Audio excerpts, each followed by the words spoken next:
Saya kok, dan juga mungkin bisa dikoreksi kalau saya salah, pernah ada yang berpendapat gini, udah deh jangan soleh-soleh deh, jangan terlalu baik, rata-rata orang baik tuh dipanggilnya cepet.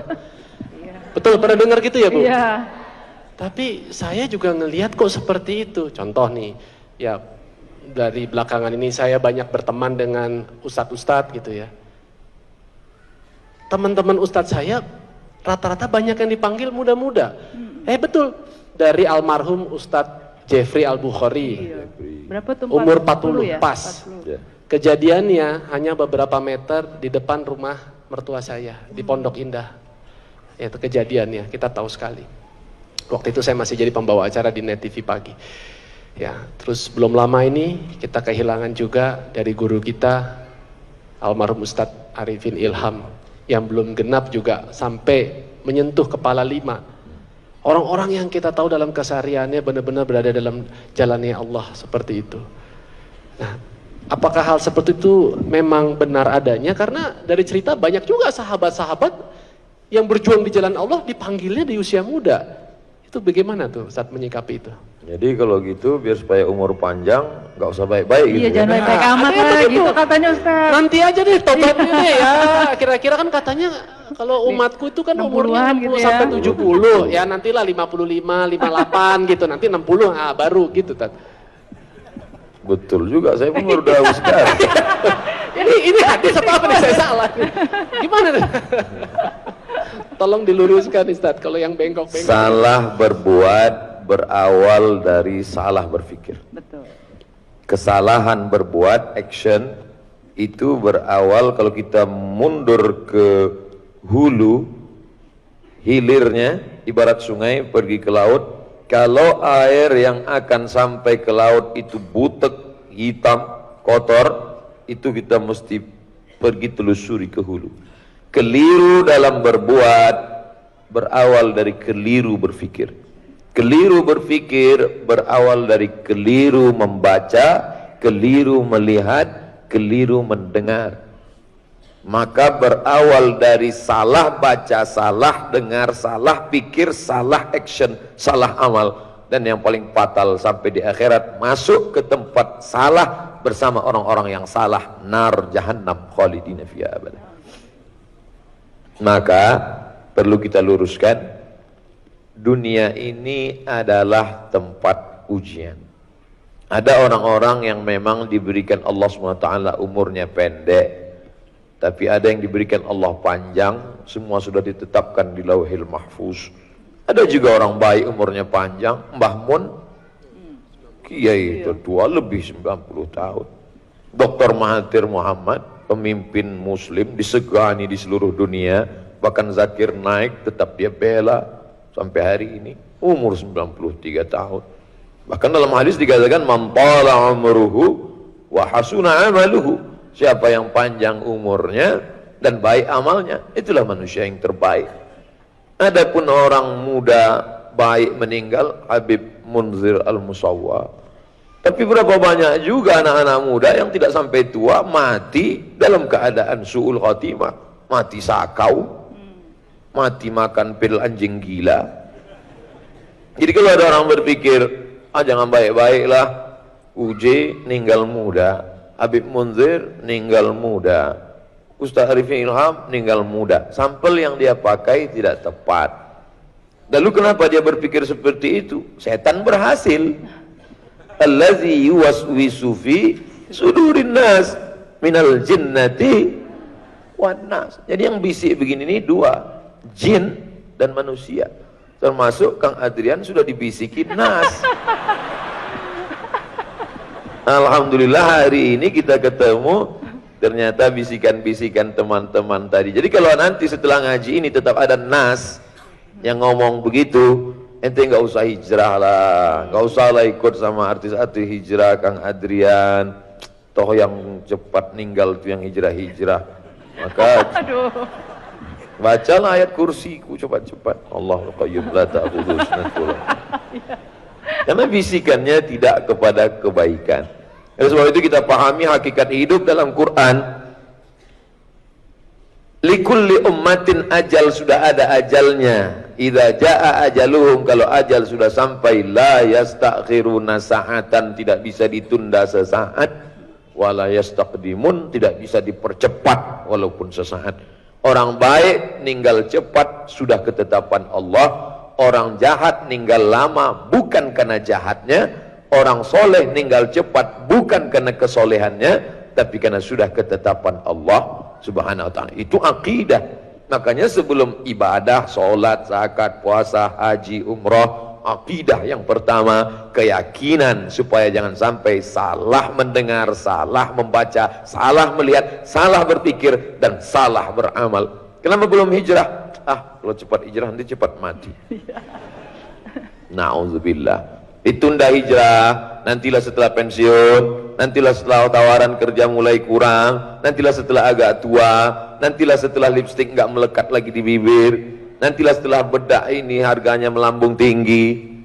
Tapi pada akhirnya rupanya ketetapan Allah. Berapa banyak orang mau bunuh diri nggak mati? Iya.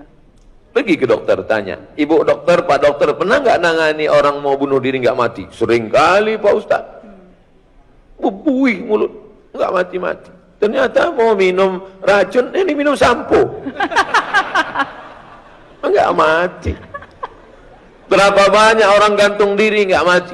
Ya ambil selendang, ikat, jatuh ke bawah, patah kayu, berat 125. Makanya sebelum bunuh diri diet dulu. Disurvei dulu gitu Ustaz. Jangan dong Ustaz. Artinya apa? Ketetapan Allah Subhanahu wa ta'ala. Kenapa mereka pergi duluan? Menurut ilmunya Allah, orang ini lebih baik cepat pergi karena Allah sayang dengan dia. Kenapa orang ini bisa dipanjangkan umurnya? Menurut ilmu Allah, makin lama dia di dunia, makin banyak menebarkan manfaat. Ini orang, kalau dia lama di dunia, ini banyak orang yang akan tersentuh. Karena dia sekali ngomong, followernya banyak sekali. Amin. Kenapa? Karena dia artis hijrah. Makanya artis-artis hijrah ini panjang umurnya insya Allah. Amin. Jadi berdasarkan Kayaknya dalam follower nih. ya kayaknya Iya, ya. iya, Iya, saya tambahin nih followernya ya kalau gitu ya. Amin ya Allah. Amin. Amin amin ya Allah. Nah Ustaz, jadinya buku ini baiknya tuh dibaca oleh siapa sih? Apakah untuk seluruh anggota keluarga termasuk anak-anak juga layak untuk baca? Atau kayak tadi Ustaz bilang ya ini usia 35 ke atas deh? Atau gimana Ustaz? Kadang di kantor-kantor kan ada kultum tuh. Ya, kajian perkantoran gitu ya. Bahkan kemarin bapak-bapak dari kepolisian yang dapat tugas dari UN, United Nation, PBB, di perbatasan daerah konflik di Afrika Utara. Ustadz, tolong kasih kami bahan kultum Ustadz.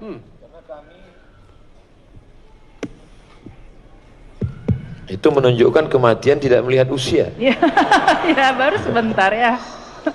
Tolong Ustadz kasih kami bahan untuk kultum Ustadz. Karena kami di tempat konflik itu satu-satunya bergantung adalah dengan ibadah. Rupanya tentara, polisi yang utusan Indonesia ke daerah konflik itu mereka sholat subuh berjamaah, zuhur berjamaah, habis itu kultum. Nah, jadi kultum ini bisa kultum zuhur kisah pertama, kultum besok kisah kedua, kultum jadi cicil. Atau di masjid buat pengajian singkat, habis sholat subuh hari Ahad bahas kisah pertama, kisah kedua, kisah ketiga. Atau ibu dengan anaknya sebelum tidur malam, selama ini dia bacakan cerita, ya cerita tentang Pangeran Kodok, yang kita pun tak tahu entah apa manfaatnya, apa cerita di balik itu. Sebelum tidur diajak nyanyi, bangun balonku ada 5, rupa-rupa warnanya, merah, kuning, kelabu, merah, kuning, hijau Ustaz. merah, kuning, hijau, di langit yang biru.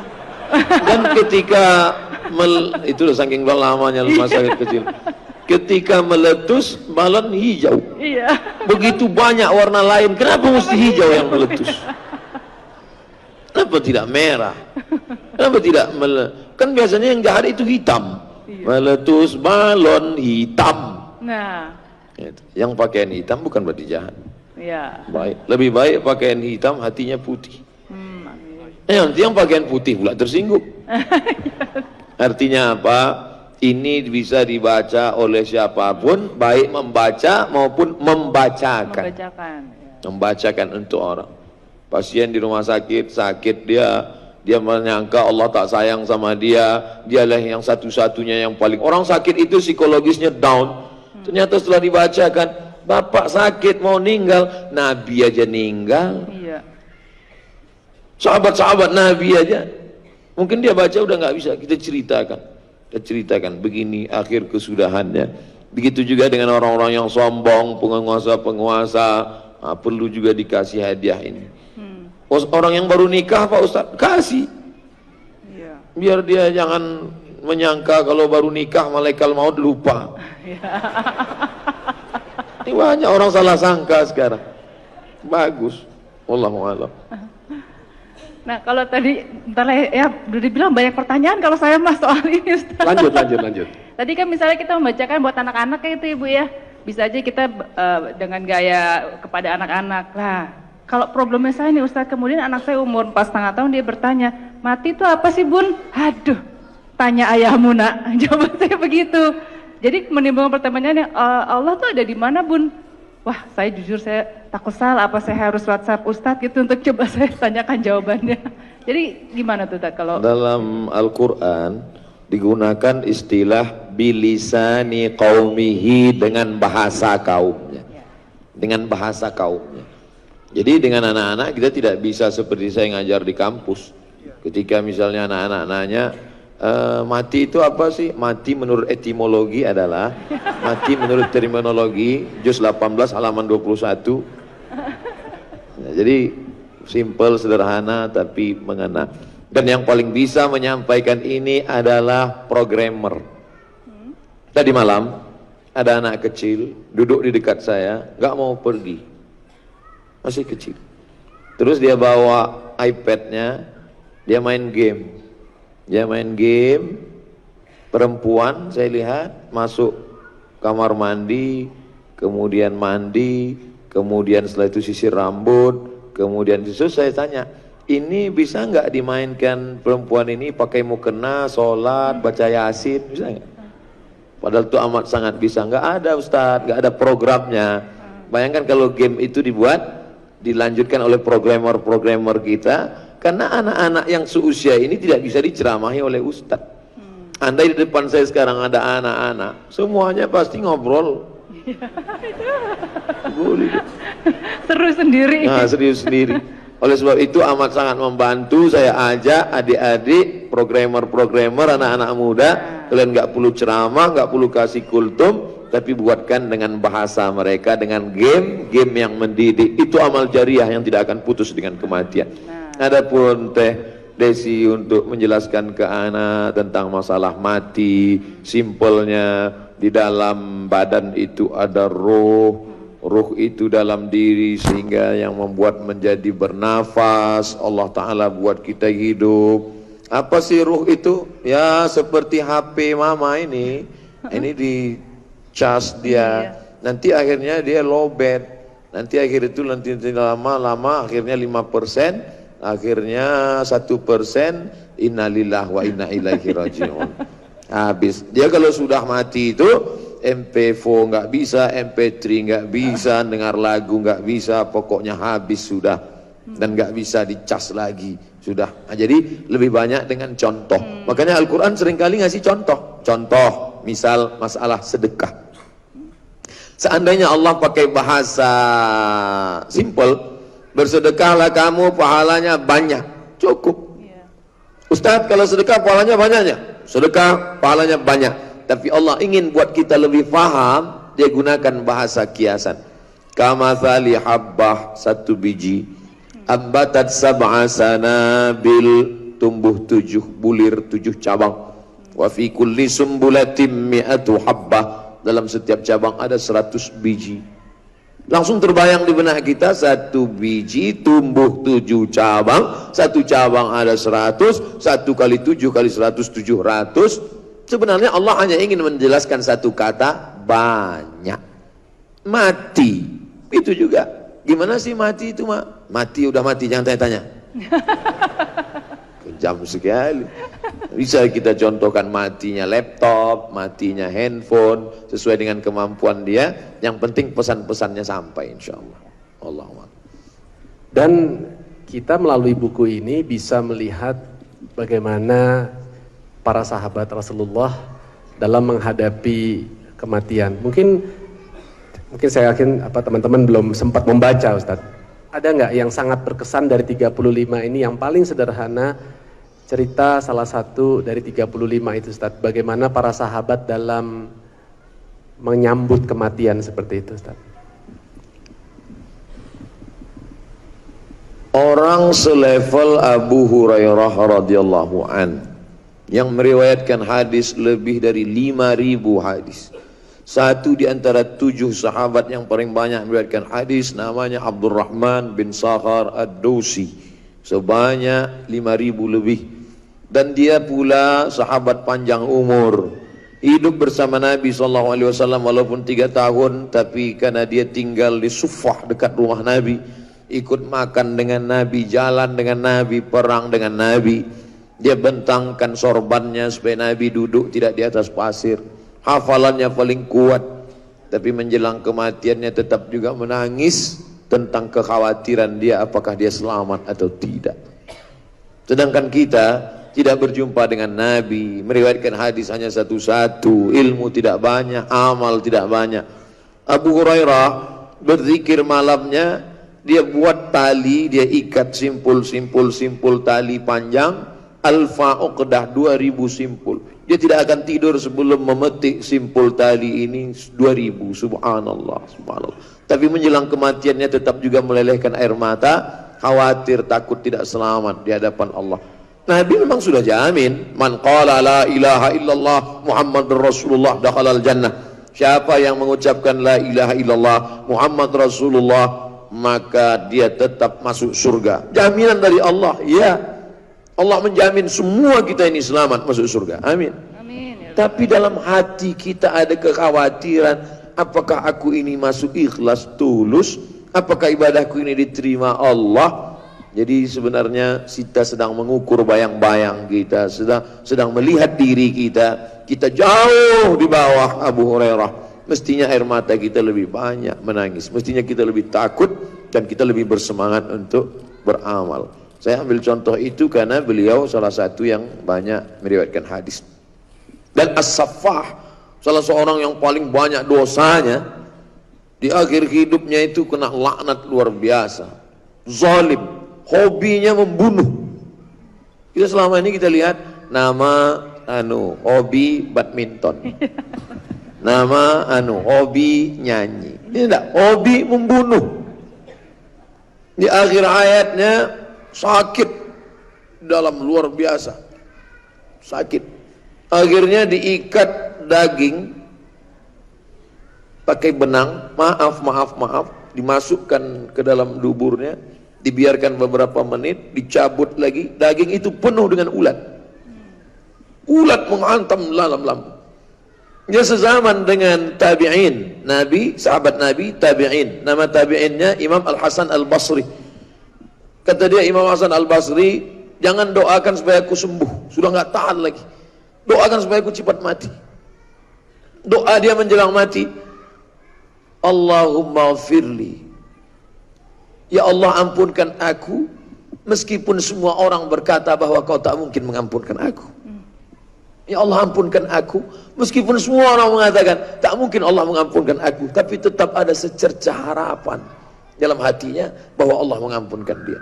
Jangan pernah berputus asa, kalaupun kita pernah salah, pernah silap, paling tidak di akhir-akhir ujung-ujung usia kita itu, bahwa usia tidak bisa ditambah, tidak bisa dikurang, tapi ada yang bisa dirubah adalah bagaimana kita menjalani sisa-sisa usia yang dititipkan Allah Subhanahu wa taala.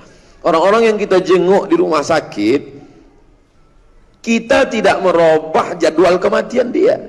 Kita tolong dia, kita bantu dia, kita tidak merubah jadwal kematian dia. Yang kita rubah adalah bagaimana kualitas hidup dia menjelang mati itu lebih baik atau tidak. Itu saja. Maka ketika kita melihat orang sakit, kita bawakan makanan, kita tenangkan pikirannya, dia tetap mati juga. Maka jangan kita stres. Kita, Ustadz, ya, yang Ustadz jenguk di ICU kemarin mati. Waduh, tidak. Tapi paling tidak dengan kedatangan kita ke sana, hidup dia itu berkualitas. Itu sebenarnya yang ingin kita sampaikan dengan bercerita tentang kematian, dan kita siap juga menyiapkan orang lain.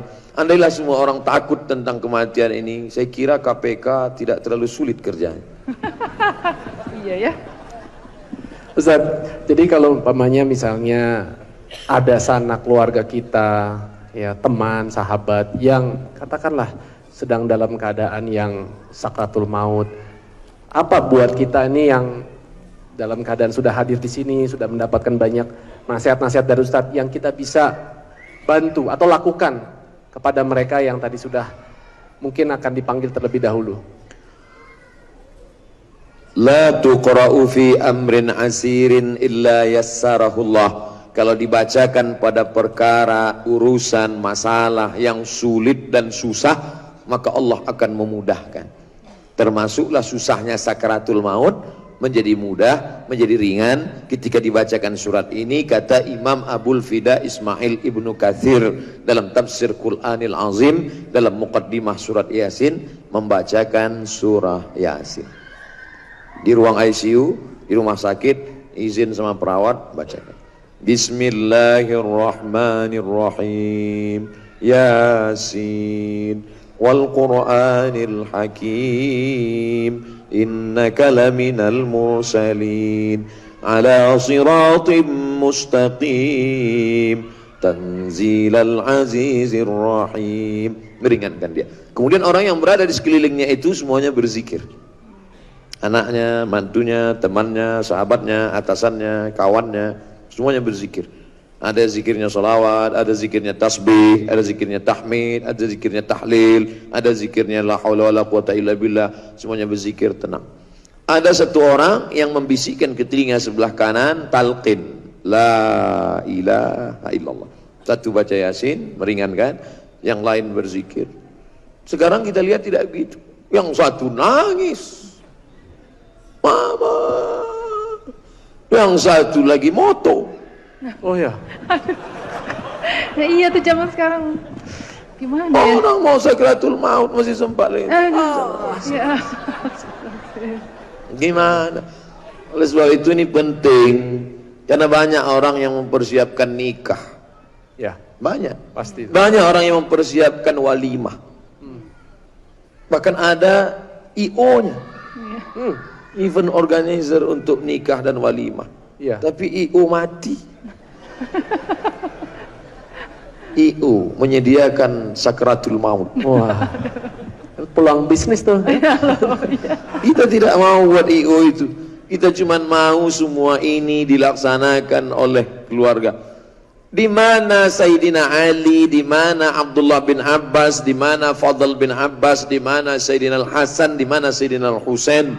Saat sahabat Nabi di Saqifah Bani Sa'idah musyawarah siapa pemimpin pengganti Rasulullah sallallahu alaihi wasallam. Abu Bakar, Umar, Utsman, Sa'ad bin Ubadah. Kata golongan Ansar orang Madinah yang layak jadi pemimpin setelah Nabi, Sa'ad. Kata orang Makkah yang layak menjadi pemimpin Nabi, Umar. Ali di mana? Abbas di mana? Abdullah bin Abbas di mana? Fadl bin Abbas di mana? Hasan di mana? Husain di mana? Semua keluarga dekat mengurus jenazah Nabi SAW. Keluarga dekat kita lah yang mengurus jenazah kita. Keluarga dekat kita lah yang berbisik ke telinga kita. Tapi kenyataannya sekarang, anak, menantu, keluarga justru duduk di ruang tamu, yang mandikan di belakang orang lain. Nggak benar. Makanya anak-anak muda buat pelatihan mandi jenazah. Anak-anak muda semua. Karena persiapan. Sekarang terbalik. Kalau dibuat di masjid, daftarkan pelatihan penyelenggaraan jenazah. Yang ikut yang tua-tua. Yang tua nggak perlu ikut karena mereka yang mau dimandikan nanti. Nggak bisa mandi sendiri ya. Kalau bisa sih dia mandi sendiri. Justru anak kita, mudah-mudahan kita nanti yang menyelenggarakan jenazah kita adalah anak-anak kita. Amin, amin, Rabbal Alamin. Anak-anak harus belajar sampai turun ke bawah memasukkan jenazah, sampai menghadapkan ke arah kiblat, membuka penutup wajah, hidung menempel ke dinding tanah itu anak kita yang serahkan semua ke orang. Ini semua di atas menangis, paling-paling istrinya jongkok mau megang, jangan tinggalkan mama papa. Itu pun cuma sandiwara semata. Biar konten videonya bagus. Iya, gitu, buat Ustaz, kebutuhan ya. konten sama itu kan. Kontennya Iya. bagus gitu. Karena kamera streaming. Oh iya. Sampai meninggal aja streaming ya. Ibu jangan sakit hati, saya bilang itu sandiwara. Kalau mau jujur, nanti kalau melihat pemakaman ada perempuan yang mau minta masuk ke dalam, coba jangan ditahan, biarin aja. Oh, bapak, biarin aja, masuklah, masuk. Kita mau tes. Kalau nggak percaya coba. Ketika John F. Kennedy tertembak di mobil yang tidak pakai atap itu, apa yang dilakukan Jacqueline? Fotonya masih ada. John Kennedy terbaring, Jacqueline merangkak melompat meninggalkan mobil itu. Maka jangan pernah percaya sehidup semati. Pret.